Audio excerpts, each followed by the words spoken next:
Hey guys, this is Rupali. Welcome all of you to the class. Welcome to the RK Pharma. So today we are going to discuss previous year DMER question paper जो की आहे आपला 2023. यामध्ये आपण discuss करणार आहे totally non pharma. ठीक आहे.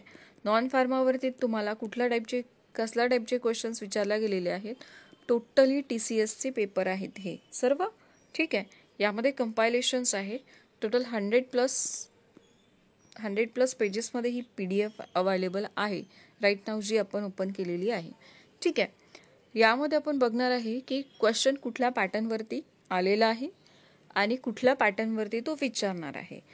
कुठल्या पॅटर्नवरती विचारणार आहे हे ऑलरेडी मी डिस्कस केलेले आहे इन द प्रिव्हियस जो सिलेबस क्लास मी ऑलरेडी तुमचा अपलोडेड केलेला आहे. ठीक आहे. एक अभ्यासक्रम म्हणून एक व्हिडिओ अपलोडेड आहे तो तुम्ही बघून घ्या आणि किंवा तुम्हाला टेलिग्रामवरती सुद्धा PDF मिळेल. टेलिग्रामला सुद्धा PDF अवेलेबल केली. टेलिग्राम ग्रुप गिवन आहे in the description box. Join करू शकता. ठीक आहे. RK फार्मा ग्रुप म्हणून. नेक्स्ट फर्स्ट क्वेश्चन बघूया की कुठल्या टाईपमध्ये विचारलेला आहे. पुढील वाक्यातील प्रयोग ओळखा. सर्वात आधी क्वेश्चन आलेला आहे तो म्हणजे प्रयोग. तुम्हाला प्रयोग करून जायचा आहे. ठीक आहे. प्रयोगमध्ये कुठला क्वेश्चन विचारलेला आहे बघा. हंबीरावाने गोंडवनात राहावे. ठीक आहे. हंबीरावाने गोंडवनात राहावे. यामध्ये कर्मणी प्रयोग, भावे प्रयोग, कर्तरी प्रयोग आणि कर्म संकर प्रयोग सर्वात जास्त इम्पॉर्टंट विचारले जाणारे प्रयोग असतं आपल्या फार्मसी सेक्टरमध्ये बोलते. ठीक आहे. सर्व एक्झामिनेशनमध्ये नाही. फार्मसीमध्ये तुम्हाला सर्वात जास्त कर्मणी प्रयोग, भावे प्रयोग, कर्तरी प्रयोग सर्वात जास्त दिसतील. कर्मणी, कर्तरी आणि भावे. ठीक आहे. ओळखायचं कसं तुम्हाला ऑलरेडी माहिती आहे. हंबीररावाने गोंडवनात राहावे. कुठला प्रयोग आहे. भावे प्रयोगाचं एक उदाहरण आहे. ठीक आहे. भावे प्रयोगाचं एक उदाहरण आहे. मीन्स तुम्हाला प्रयोग हा टॉपिक तुम्हाला कंप्लीट करायचा आहे. नेक्स्ट वन मनकवडा या शब्दासाठी योग्य शब्दसमूह असणारी अचूक वाक्यरचना कोणती. आता मनकवडा म्हणजे काय याचा मिनिंग तुम्हाला माहिती असायला हवा. ठीक आहे. मनकवडा याचा अर्थ योग्य शब्दसमूह असणारी एक वाक्यरचना आपल्याला सांगायची आहे. ती म्हणजे तो दुसऱ्याच्या मनातले जाणणारा. ऐकला असेल तुम्ही हा शब्द मनकवडा. भरपूरदा तुम्ही विलेज एरियामध्ये जर का राहत असेल ना हा शब्द भरपूरदा यूज केला जातो. मनकवडा वगैरे. ठीक आहे. तर ते काय होतं दुसऱ्याच्या मनातले जाणणारा व्यक्ती. ठीक आहे. काय असतं मलाही नाही माहीत ॲक्च्युली. व्यक्ती नसतो तो. काय असतं मला नाही माहिती. ठीक आहे. So option second is the correct one. Next बघा आणखी सौंदर्य या शब्दाचा प्रकार ओळखा. बघा एक तुम्हाला वर्ड दिलेला आहे आणि त्याचा तुम्हाला प्रकार ओळखायचा आहे. प्रकारमध्ये जसं गुणविशेषक आहे, शब्दयोगी आहे, सर्वनाम आहे, भाववाचक आहे. यापैकी कुठला आहे तो आपल्याला सांगायचा आहे. सौंदर्य हा शब्दाचा प्रकार आहे तो म्हणजे भाववाचक. ठीक आहे. नेक्स्ट क्वेश्चन प्रजक्य हा शब्द दिलेला आहे आणि याचा विग्रह तुम्हाला करून दाखवायचा आहे. मीन्स या टाईपचे शब्द आणि या टाईपचा विग्रह तुम्हाला करता यायला हवा. ठीक आहे. कसा करून दिलेला आहे. प्रजा प्लस ऐक्य जे तुम्ही 10th मध्ये वगैरे तुम्ही भरपूरदा केलेलं आहे. ठीक आहे. 10th आणि 12 बेस क्वेश्चन असतात TCSला जो की आपला डिप्लोमा एक्झामिनेशनवरती एक्झाम राहणार आहे म्हणून. ठीक आहे. सो प्रज ऐक्य कसं लिहिलं जाते. प्रजा प्लस ऐक्य. ठीक आहे. Option second is the correct one. Next बघा काय विचारलंय पुन्हा. कणिक तिमणे या वाक्याचा अर्थ ओळखा. मीन्स तुम्हाला वाक्प्रचार सुद्धा करून जायचा आहे. ठीक आहे. वाक्प्रचार माहिती हवा, म्हणी माहिती हवं, कुठला एखादा शब्द दिला असेल त्याचा समानार्थी शब्द, विरुद्धार्थी शब्द हे सगळं माहिती असायला हवं. ठीक आहे. आणि त्यांचा जो आपण म्हणतो ना नियरेस्ट क्लोजेस्ट वर्ड तो सुद्धा माहीत असायला हवा. कणिक तिमणे म्हणजे काय तर या वाक्याचा वाक्प्रचाराचा अर्थ ओळखा. कणिक तिमणे मीन्स काय होतं. खूप मारणे. कणिक तिमणे मीन्स खूप मारणे. नेक्स्ट क्वेश्चन बघा. हातातोंडाशी गाठ पडणे या वाक्प्रकाराचा अर्थ सांगा. आता हातातोंडाशी गाठ पडणे म्हणजे काय, तर जेमतेम खाण्यास मिळणे. फार अत्यंत वाईट परिस्थिती वगैरे असते तेव्हा हा प्रकार घडतो, जेमतेम खाण्यास मिळणे. त्याला काय म्हणतं, हातातोंडाशी गाठ पडणे. हातातोंडाशी गाठ पडणे. नेक्स्ट बघा, नेक्स्ट क्वेश्चन आहे, हाती तलवार घेऊन शत्रूवर धावत जाताना तो जणू कर्दळ काळ भासत होता. याचा अलंकार आपल्याला ओळखायचा आहे. अलंकारमध्ये उपमा अलंकार रिपीटेडली विचारला जातो, श्लेष पण विचारला जातो, उत्प्रेक्षा विचारला जातो, रूपक पण विचारलेला जातो. हा TCS पॅटर्न आहे. ठीक आहे. हाती तलवार घेऊन शत्रूवर धावत जाताना तो जणू कर्दनकाळ भासत होता. याचा अलंकार कुठला आहे, उत्प्रेक्षा. कुठला आहे, उत्प्रेक्षा. ठीक आहे. Option 3 is the correct one. Next question बघा, पुढील वाक्यातील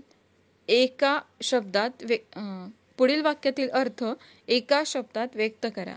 कबुतराप्रमाणे अन्न संचयन करून अल्प काळात त्याचा उपयोग करण्याची वृत्ती म्हणजे काय? लबाड वृत्ती असते, कंजूस वृत्ती असते, स्वार्थी असते की कपोत असते? तर ही वृत्ती कशी असते, कपोत वृत्ती. कबुतराप्रमाणे अन्न संचयन करून अल्प काळात त्याचा उपयोग करण्याची वृत्ती म्हणजे कपोत वृत्ती. ठीक आहे. नेक्स्ट क्वेश्चन बघा, पुढील मन पूर्ण करा. जळत्या घराचा, माहिती असेल सगळ्याला, जळत्या घराचा पळता वासा. Option 3 is the correct one. मनी पूर्ण करा, करून जायचं आहे. ठीक आहे, मनी. नेक्स्ट बघा, पंक्ती प्रपंच या शब्दास समानार्थी शब्द ओळखा. पुन्हा तुम्हाला समानार्थी शब्द विचारलेला आहे. तर पंक्ती प्रपंच या शब्दाचा समानार्थी शब्द आहे पक्षपातीपणा. काय असतो, पक्षपातीपणा. सॉरी. नेक्स्ट क्वेश्चन, चांगुना या प्रसिद्ध कादंबरीचे लेखक. या टाईपमध्ये क्वेश्चन विचारलं जातं, कादंबरीचे लेखक कोण आहे, प्लस बुक्सचे जे लेखक असतात ते विचारलं जातं. आणि जे मोस्ट रिपीटेडली क्वेश्चन्स आहेत आतापर्यंत TCSने घेतलेले, या सर्व फाईलमध्ये आहे. तुम्ही एकदा बघून घ्या आणि त्याचप्रमाणे तुम्हाला समोर कंटिन्यूली अभ्यास करायचा आहे. ठीक आहे. तर कुणाचं आहे हे, अत्रे साहेबांचं आहे. ठीक आहे. Option 3 is the correct one, that is K. Atre. ठीक आहे. नेक्स्ट क्वेश्चन बघा, अनग ह्या शब्दाचा समानार्थी शब्द सांगा. अनग मीन्स काय होतं, अनग मीन्स निष्पाप होतं. अनग मीन्स काय होतं, निष्पाप. नेक्स्ट क्वेश्चन बघा, सांज खुले सोन्याहून पिवळे हे ऊन पडे वरील पंक्तीचा अलंकार ओळखा. कुठला आहे, व्यतिरिक्त अलंकार. कुठे आहे, व्यतिरेक अलंकार. हा जास्त तुम्हाला विचारला जात नाही, स्वभावोक्ती वगैरे विचारला जात नाही, बट एकदा तुम्ही यामध्ये काय असतं नेमकं ते तुम्हाला बघून घ्यायचं आहे. ठीक आहे. नेक्स्ट क्वेश्चन, रणशूर या शब्दाचा विरुद्धार्थी शब्द ओळखा. रणशूर या शब्दाचा विरुद्धार्थी शब्द ओळखा. तर रणशूरचा अपोजिट होतं पळपुटा. काय होतं, पळपुटा. ठीक आहे. Option 4 is the correct one. Next question, दीपिकाला जांभळीची खूप झाडे दिसली या वाक्याचा प्रकार ओळखा. कुठल्या प्रकारचं वाक्य आहे, सरळ सिंपल वाक्य, दॅट इज केवल वाक्य. कुठल्या टाईपचं आहे, केवल वाक्य आहे. दीपिकाला जांभळीची खूप झाडे दिसली. ठीक आहे. हे वाक्याचा प्रकार ओळखता आला पाहिजे. त्यानंतर पंच्युएशन जे असतं ते तुम्हाला करता यायला पाहिजे नीट. कुठे स्वल्पविराम द्यायचा, कुठे पूर्ण विराम द्यायचा. ठीक आहे. हे सगळं तुम्हाला माहिती असायला हवं. नेक्स्ट क्वेश्चन आहे बघा, इंग्लिशमध्ये काय विचारलं गेलं आहे, select the most appropriate synonym of the given word. The first word is Nifty. काय दिलेलं आहे वर्ड, निफ्टी. निफ्टीचा सिनोनिम काय होतं, स्टायलिश. काय होतं, स्टायलिश, जो की आपल्याला गिव्हन आहे. नेक्स्ट बघा, नेक्स्ट दिलेलं आहे अँटोनिम्सवरती एक क्वेश्चन विचारला आहे की select the most appropriate antonym of the underline word in the context of sentence. हा एक सेंटेन्स दिला आहे, त्याच्यामध्ये एक अंडरलाइन वर्ड दिलेला आहे जो की आहे फॅलिसिटोस. याचा अँटोनिम तुम्हाला फाइंड करायचं आहे. त्याचा अँटोनिम काय होतं, ऑकवर्ड काय होतं ऑकवर्ड जो की गिवन आहे. ठीक आहे. नेक्स्ट बघा पुन्हा फिल इन द ब्लँक्स वरती क्वेश्चन विचारलेला आहे. Select the most appropriate option to fill in the blanks. When I fill in the blanks station the train काय जेव्हा आम्ही स्टेशनला पोचलो तेव्हा ट्रेन काय झालेली होती ऑलरेडी निघून गेलेली होती. तो when I reach the station the train had lived. Option second will be the correct one. Next question बघा. नेक्स्टमध्ये काय दिलं आहे क्वेश्चन दिलेला वर्ड दिलेला आहे अँटोनिम बेलिगरंट. याचा तुम्हाला एक अँटोनिम फाइंड आउट करायचं आहे. ठीक आहे. तो काय असतो बेलिगरंट अपोजिट कोऑपरेटिव्ह. ठीक आहे. नेक्स्ट आणि इथे जो दिलेला आहे ना तुम्हाला बघा होस्टाईल कॉन्टेटियस देन क्वारल्झम हा जो तुम्हाला वर्ड दिलेला आहे ना हा तुम्ही एखादं बुक घ्या ज्यामध्ये तुम्हाला सिनोनिम अँटोनिम दिलेले असतील. भरपूर बुक्स आहेत इंग्लिशमध्ये. लुसेंट पण आहे त्यानंतर लुसेंट आहे ओकॅबमध्ये प्रॉडजी वगैरे भरपूर आहेत बुक. फ्लिपकार्टला वगैरे बघून घ्या किंवा प्रिव्हियस इयरचा हा आहे ना प्रिव्हियस इयर झालेले पेपर त्यामध्ये तुम्ही जसं आता होस्टाईल फाइंड आउट करता तुम्ही गुगलवरती पण सर्च करू शकता सिनॉनिम अँटोनिम. ठीक आहे. आणि याला राईट डाऊन करून हाच वर्ड्स म्हणते मी या PDF मध्ये जितके पण वर्ड्स आहेत ना इंग्लिशचे म्हणजे होस्टाईल झालं क्वांटिटियस झालं त्यानंतर कोऑपरेटिव्ह झालं हे सर्व वर्ड्स नाही का एका पेजवरती तुम्ही लिहून घ्या आणि त्यानंतर त्याचं मीनिंग काय आहे मराठी मीनिंग काय आहे इंग्लिश मीनिंग काय आहे सिनॉनिम काय आहे त्याचं नियरेस्ट मीनिंग काय आहे हे सर्व तुम्हाला बघून घ्यायचं आहे. ठीक आहे. त्यानंतर इनकरेक्टली स्पेल्ड वर्ड विचारलेला आहे. इनकरेक्टली स्पेल्ड वर्ड तुम्हाला फाइंड आउट करायचं आहे की कुठला इनकरेक्ट आहे. करेक्ट विचारलेलं नाही आहे इनकरेक्टली विचारला आहे. तो CL इथे इनकरेक्ट आहे तो तुम्हाला फाइंड आउट करायचा आहे. नेक्स्ट हा स्पेलिंगवरती होता एक क्वेश्चन. नंतर बघा select the correctly punctuated sentence. आत्ताच सांगितलं पंक्च्युएशनवरती क्वेश्चन येतो तो तुम्हाला फाइंड आउट करायचा आहे की कुठला करेक्ट आहे. जसं you know your father very well don't you कुठे क्वेश्चन टॅग द्यायचा क्वेश्चन मार्क कुठे द्यायचा कॉमा कुठे द्यायचा आणि पूर्णविराम कुठे द्यायचा. हे पंक्च्युएशन क्वेश्चन तुम्हाला मराठीमध्ये सुद्धा विचारल्या जातात. नेक्स्ट बघा आणखी कुठला विचारलेला आहे पुन्हा सिनॉनिमवरती क्वेश्चन. नेक्सस विचारलेला आहे. नेक्सस मीन्स काय होतं ते विचारलेलं आहे. नंतर बघा एक पॅराजंबल दिलेला आहे PJ वरती क्वेश्चन आहे. हा ABCD फॉर्मॅटमध्ये 4 सेंटेन्स दिलेला आहे जो की जम्प आहे जे की सेंटेन्स कसल्या टाईपमध्ये आहे जम्प आहे आणि या जम्बलिंगला तुम्हाला सॉल्व करून एक सेंटेन्स तयार करायचा आहे एक छोटा पॅसेज तयार करायचा आहे. हाच असतो एक पॅराजंबल. ठीक आहे. नंतर बघा नेक्स्ट विचारलेला आहे पुन्हा सिनॉनिम विचारलेला आहे. सिनॉनिम अँटोनिम तुम्हाला करायचं आहे.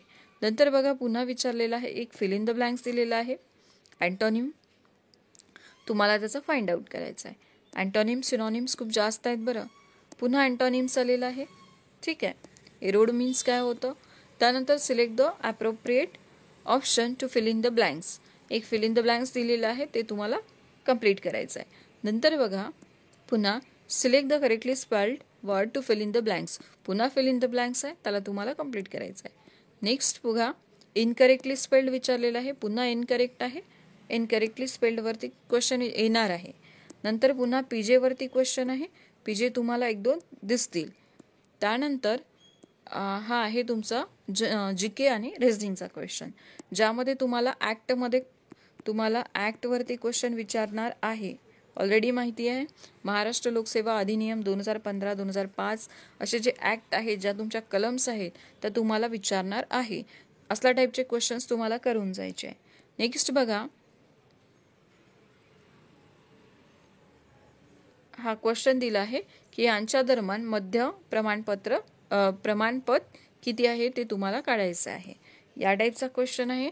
नंतर बघा हा मिक्सचर अँड ॲलिगेशनचा एक क्वेश्चन दिसतो आहे की 2 मिश्र धातूंमध्ये 3:4चे प्रमाण आहे आणि 5:4च्या गुणोत्तरात चांदी आणि तांब्याचा समावेश 1:1च्या गुणोत्तरात चांदी आणि तांबे असलेला एक नवीन मिश्र धातू मिळण्यासाठी 2 मिश्र धातूंना कोणत्या गुणोत्तरात मिसळले जाते.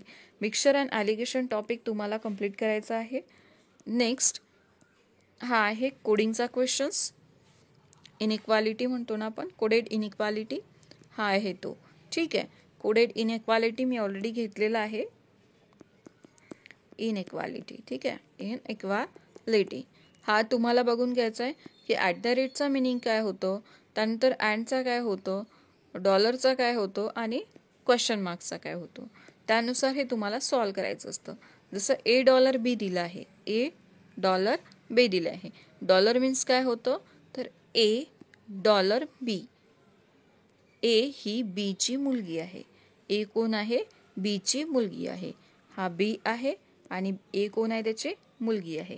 मुलगी मी सर्कलमध्ये डिनोट करते आणि बी माहिती नाही कोण आहे तर.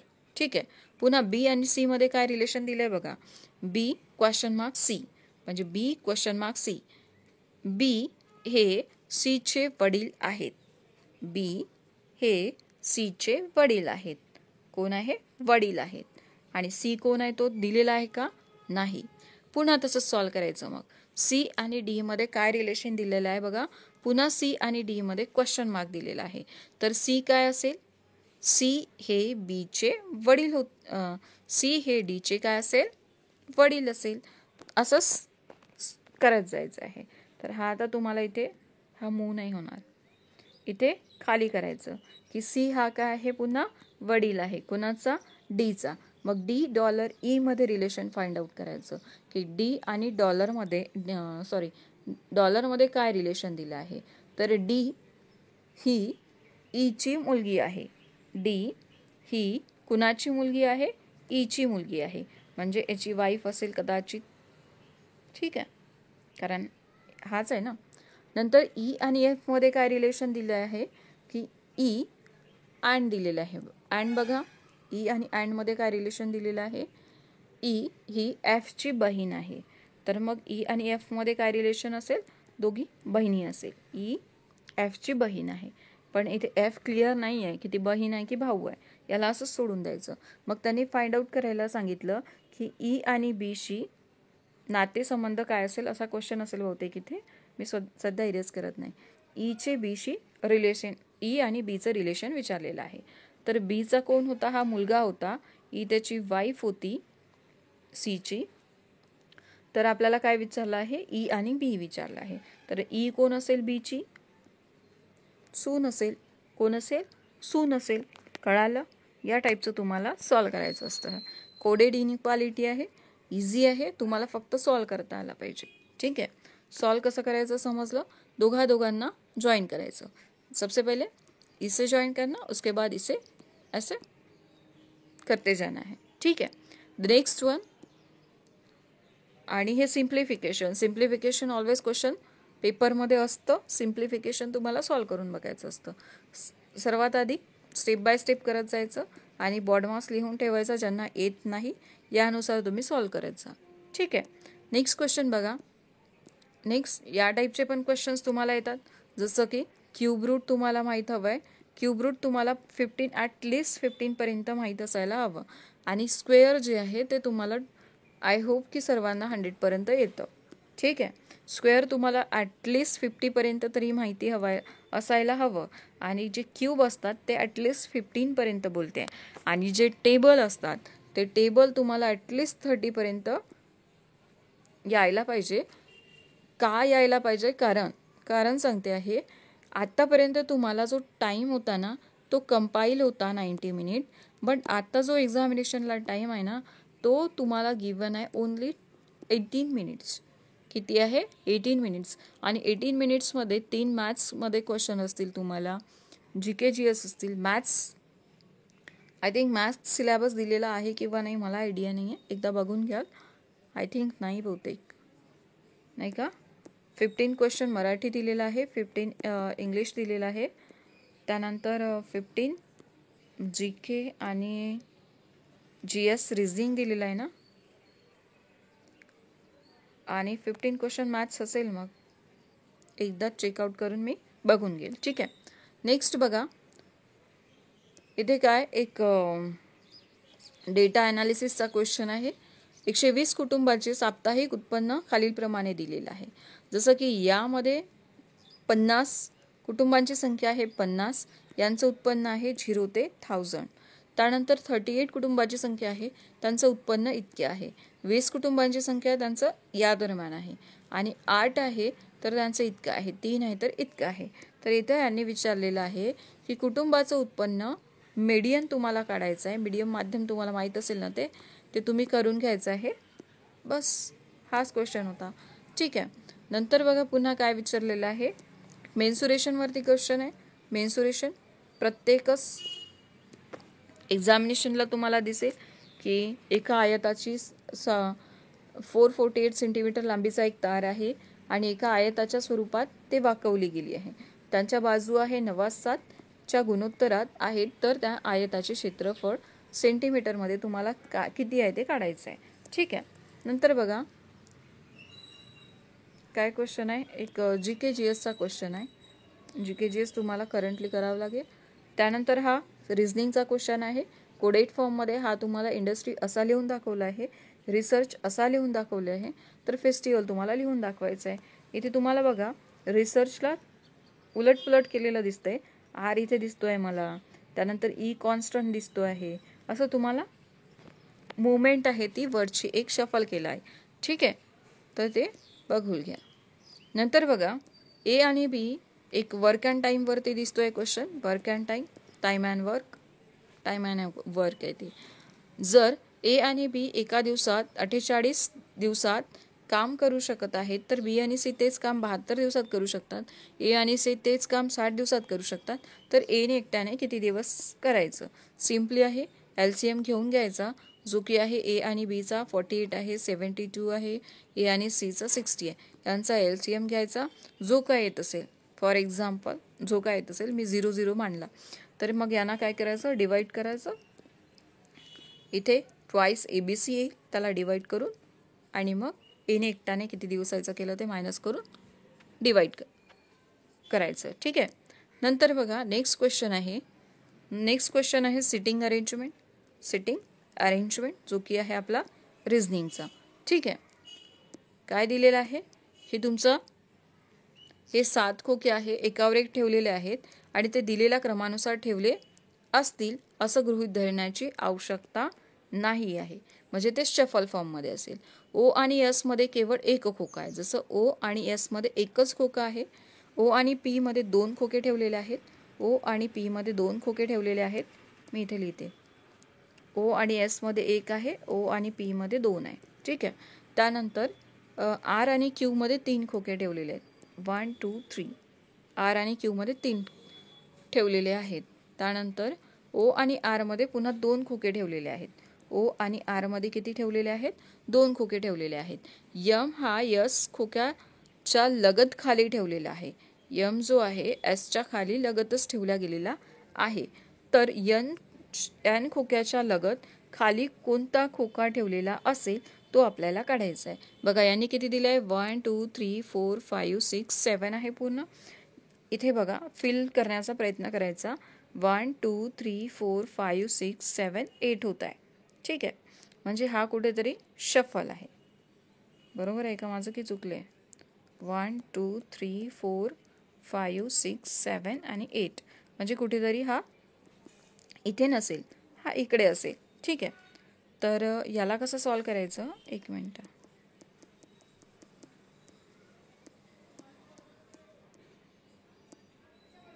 ठीक आहे. आता बघा ओ आणि एस मध्ये एकच बॉक्स दिसतोय तुम्हाला. नंतर ओ आणि पी मध्ये 2 बॉक्स दिसतोय. जिथे जास्त क्वेश्चन सॉल्व होतात तिथे आपल्याला करून बघायचं. जसं यांनी म्हटलंय की ओ आणि एस मध्ये एक बॉक्स आहे, करून बघायचं. ओ आणि एस मध्ये एक बॉक्स आहे, नंतर ओ आणि पी मध्ये 2 बॉक्स आहे. हा एक, हा दुसरा आणि पी तिसरा बॉक्स. ठीक आहे. त्यानंतर बोललेले आहे की ओ आणि आर मध्ये 2 बॉक्स आहेत. ओ आणि आर मध्ये किती आहे? 2 आहे. ऑलरेडी इकडे फिल झालेलं आहे. इथे 2 घ्यायला गेलं तर इथं पी येतं, म्हणून 2 कुठे घ्यावं लागेल तुम्हाला? एक सेकंड. इथे घ्यावं लागेल. ठीक आहे. नंतर बघा त्यांनी काय म्हटलंय, ओ आणि पी मध्ये 2 झालं, ही कंडिशन झाली. ओ आणि एस ही कंडिशन झाली. आर आणि क्यू मध्ये किती आहे बॉक्स? 3 बॉक्स आहेत. 1 2 3. इथे किती आहे? इथे काय येणार? क्यू. त्यानंतर म्हटलं आहे की यसच्या खाली लगेच यम आहे. यसच्या खाली लगेच यम आहे. किती प्लेस झाल्यात? 1 2 3 4 5 6 7. तर त्यांनी विचारलं आहे 8 आहेत का प्लेस? की कुठला मी पुन्हा घेतलंय.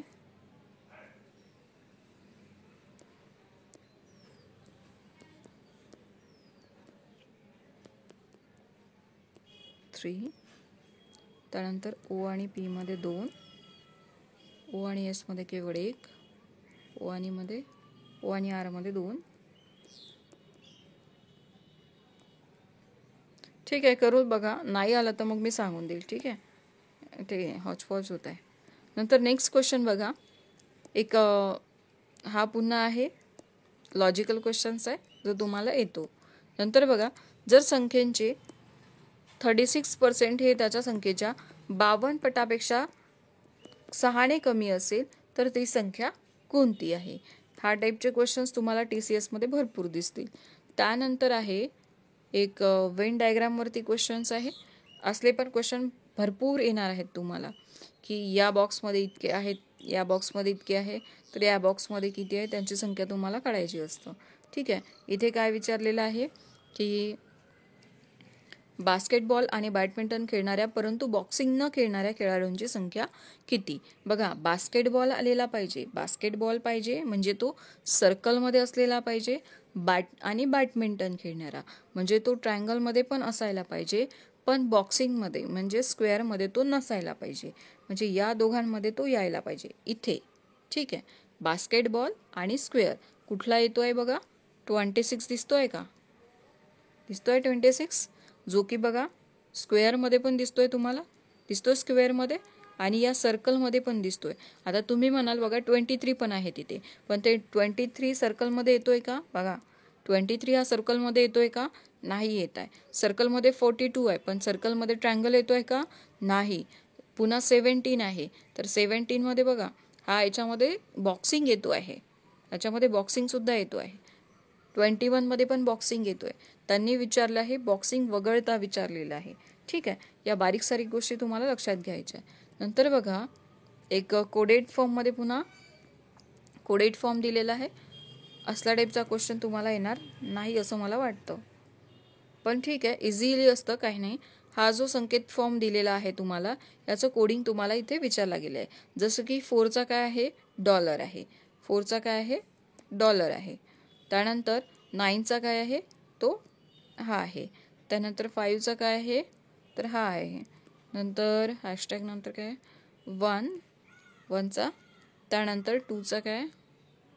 ठीक आहे, हा त्याचा कोडेड फॉर्म आहे. बस सिम्पल असतं हे पण. नंतर हा पण क्वेश्चन तुम्हाला सॉल्व करता येतो.